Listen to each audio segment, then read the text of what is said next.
this country. Water is just running into the sea. The soil also is just running into the sea.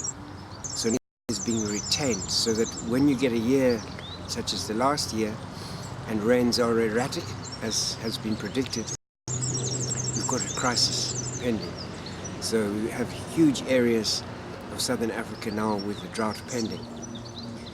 And really that is to do with management of the surface, in that most of the soil does not the water does not penetrate into the soil, and it creates this runoff. And I mean, this is something that's been talked about for decades, and yet the remedial action is far slower than to make any difference.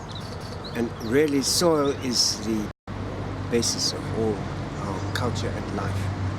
Originally, the planet was rocks and whatever. And it was only when life and plants started that you got soil. And places where there's so-called good soil, it's where there have been millennia and millennia and millennia of plants and life. And I mean, I see this more and more, is it's the roots and life that creates the soil. And if you then have a regime that kills life and destroys life, you're going to lose your soil. It's been demonstrated. Demonstrated it categorically. By having no cover, your soil's gone.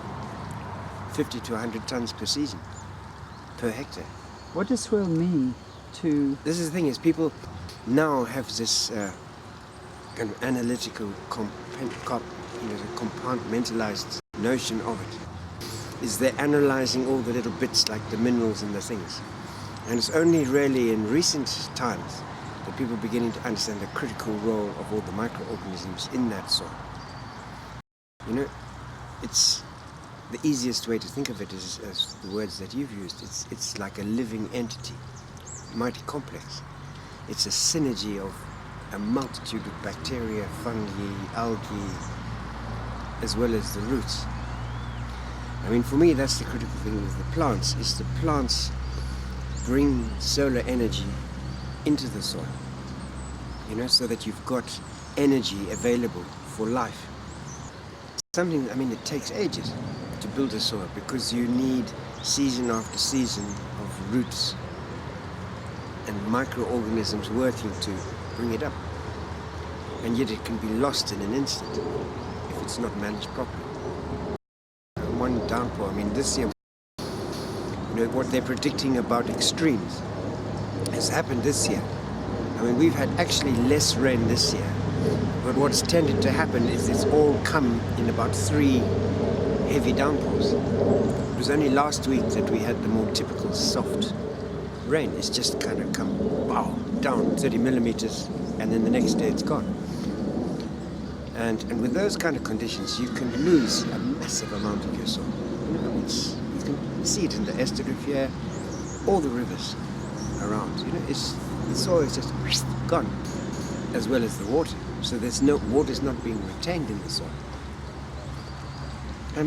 We've been talking about this for like 30, I don't know how many years, 30, 40, even longer years. And yet, still, it's an issue.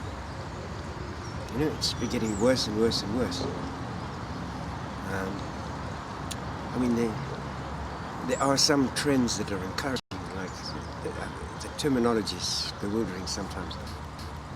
Quite a big move on the bigger farmers is what they call conservation farming, where they're moving to a more minimum tillage system where there are, there's regular and less use of chemicals.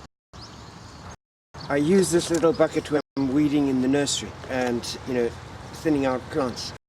Introduced worms, and you can what has happened now. This has become soil. These little guys turned organic matter into humus and soil, basically, or the most vital ingredient of soil. And, in the old days we used to think of this very simply. We heard humus without really comprehending its complexity and its essential qualities. So we have a very simple word, whereas this is in fact You know, humus is a very complex matrix of millions of bacteria and fungi and all sorts of things. I mean, it is absolutely vital to soil conditioning to have this material in the soil. And from a grower's perspective, it's the most potent remedial measure you can make to have humus. If you're wanting to grow good vegetables, I found this is without a doubt the most effective means of producing food. A little square centimeter is like 1 million microorganisms. And these form a very vital association with the roots of plants and enable the mobilization of minerals to take place and to get healthy growth. So here's yesterday's vegetable trimmings. There's carrots and parsnips and radish and turnips. All of those are recycled and used to feed the worms. Okay. Particularly that little red wriggler species just converts that into black humus. Very rich compost. The plan is to eventually have a worm farm here.